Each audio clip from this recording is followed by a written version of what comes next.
안녕하세요. 오늘은 대학 교육 혁신의 아이콘, 유연학사 제도에 대해서 설명을 드려보겠습니다. 유연학사 제도는 사회가 굉장히 빨리 변하고 또 산업 환경도 대단히 빨리 변하기 때문에 그 빠른 변화에 대응하기 위해서 다양한 선택지를 학생들에게 주는 겁니다.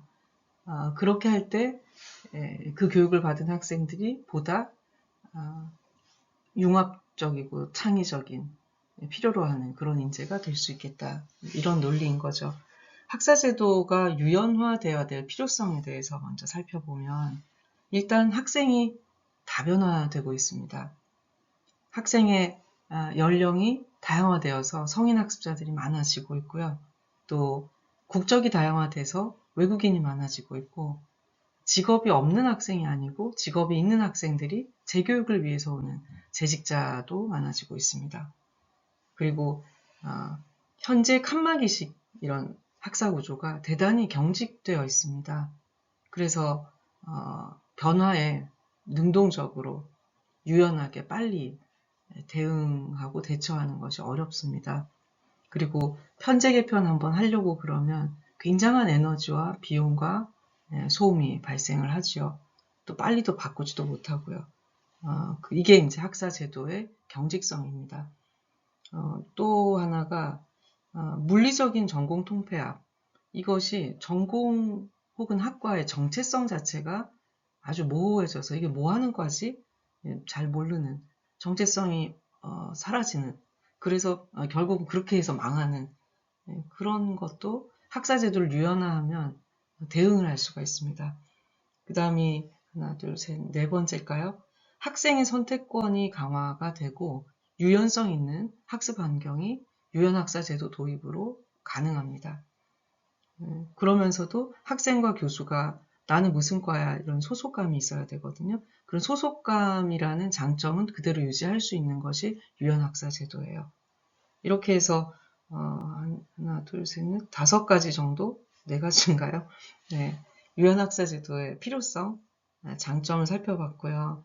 유연학사 제도에 어떤 것들이 있는지를 좀 살펴보겠습니다. 첫째가 유연학기제입니다. 학기를 유연하게 하는 거예요. 집중적으로 이수하는 집중 이수 학기, 그리고 한 학기가 두 개 학기 또는 뭐 동계하게 해서 네 개 학기가 아니고 다섯 개, 여섯 개 학기, 혹은 세 개 학기 이렇게 다 학기제 이것들을 포함하는 겁니다. 이게 유연 학기제예요.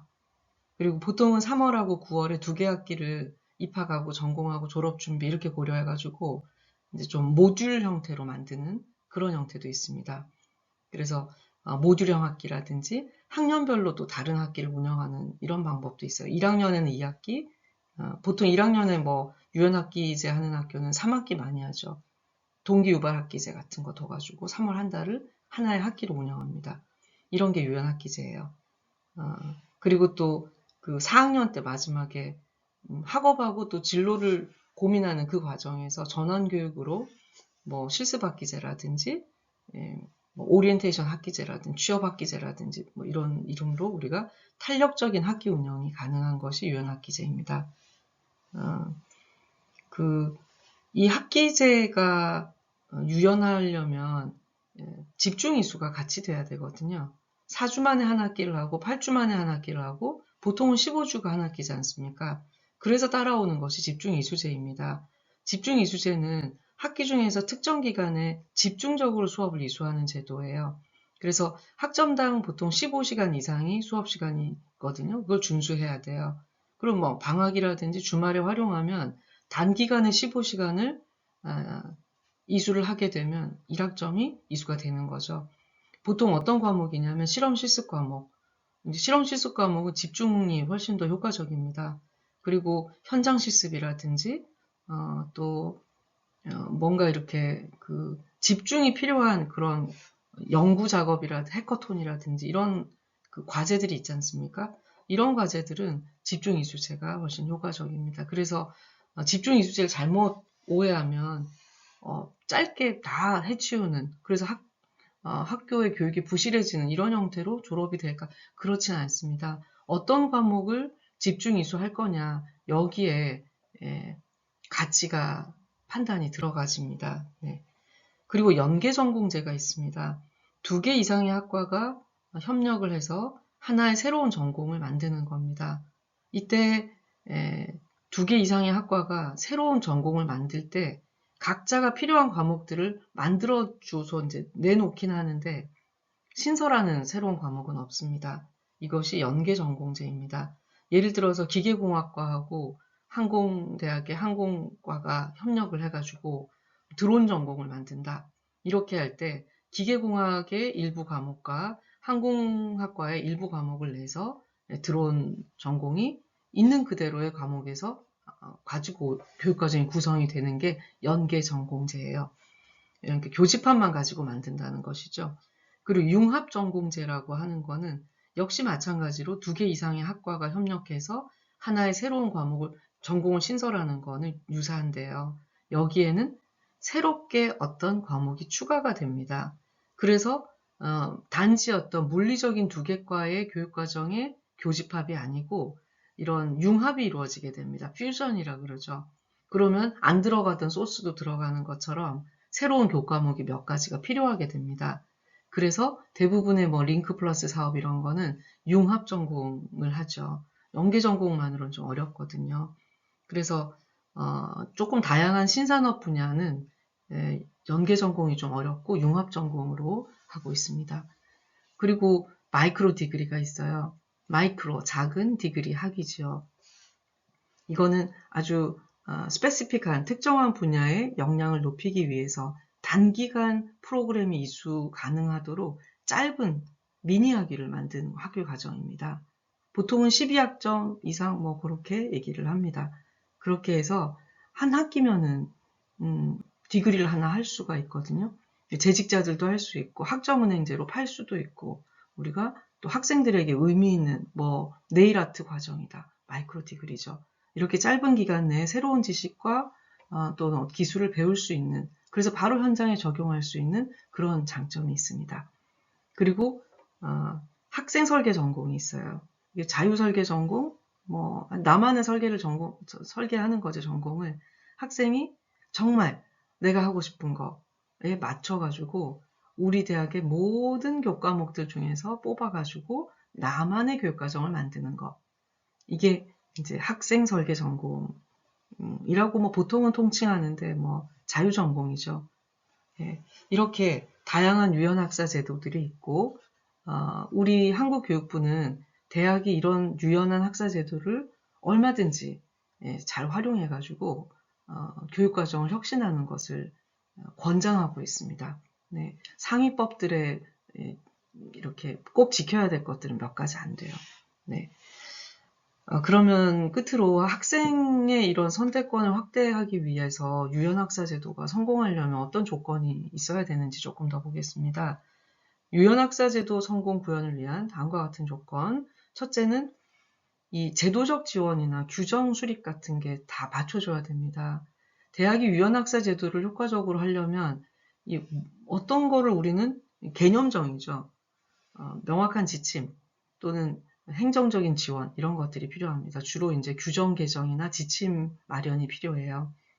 그래서 그걸 가지고 가이드를 해야 되는 것이거든요. 근거를 우리가 스스로 만들어야 된다는 거죠. 여기에 교직원이나 교수들의 이런 교육행정의 전문성이 필요한 것 같아요. 그리고 두 번째는 교수진하고 직원들의 협조가 정말로 필요합니다. 편제 없는 전공들이거든요. 그리고 뭔가 새로운 걸 하려고 그러면 계속해서 길이 막힙니다. 그래서 적극적인 또 열린 협력하는 이런 태도가 필요하겠습니다. 또 뿐만 아니고 교수님들이 융합전공 혹은 마이크로 디그리 이렇게 그 책임 교수처럼 그런 유연한 배치 제도가 필요해요. 이걸 조인트 어포인트먼트라 그래요. JA라 그러거든요. 그래서 2개 이상의 소속을 겸하는 형태, 약간 겸임제도 그런 것들이 학사 제도가 유연화되면 대단히 활성화될 거예요.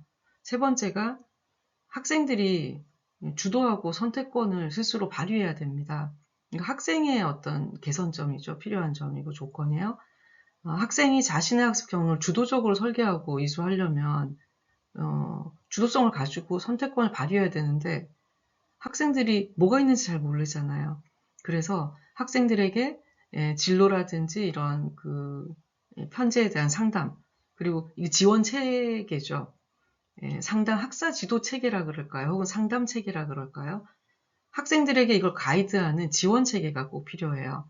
이게 이제 통상은 사람이기도 하지만 사람 혼자 안 되거든요. 이제 시스템을 구현을 해서 데이터를 통해서 학생에게 그 다음 경로를 안내하는 이런 형태의 학사 지원 시스템 이런 것들이 대부분의 대학들은 이제 구축을 지금 하고 있거나 되고 진행 중에 있습니다. 마지막으로 조건이 지역사회나 이런 산업의 현장과 연계가 강화돼야 된다라는 겁니다. 교육과정이 뭐 집중이수하고 연계전공 만들고 뭐 마이크로 디그리 만들고 이런 것들이 그냥 학교 안에서 보직자들 혹은 교수님들 중심으로 만들어 봐야 거기서 거기입니다. 그냥 이름만 그럴듯한 건데요. 가장 필요한 분야에 우리 대학이 없어서 만들어야 되거든요. 이게 지역 연계와 또는 산업 현장 연계입니다. 그래서 어떤 것들이 필요해요 라고 하는 어떤 니즈 어널리시스가 굉장히 중요한 학사제도 성공 조건이 되겠습니다. 네. 앞으로는 이게 추세일 거라고 생각을 합니다. 그럴수록 대학의 교육과정은 복잡해지고 이 교육과정을 담당하는 교수와 직원들이 업무가 완전히 과로듭니다. 네. 근데 그것이 결국 전문성이 필요하다는 얘기입니다. 전문적이지 않으면 이런 부분들을 끌고 나갈 수가 없습니다. 그래서 우리가 대학 교육과정을 공부를 좀 하고 교수도 하고 직원도 하고 그래야 될 것 같습니다. 네, 이상 오늘은 여기서 마치겠습니다. 감사합니다.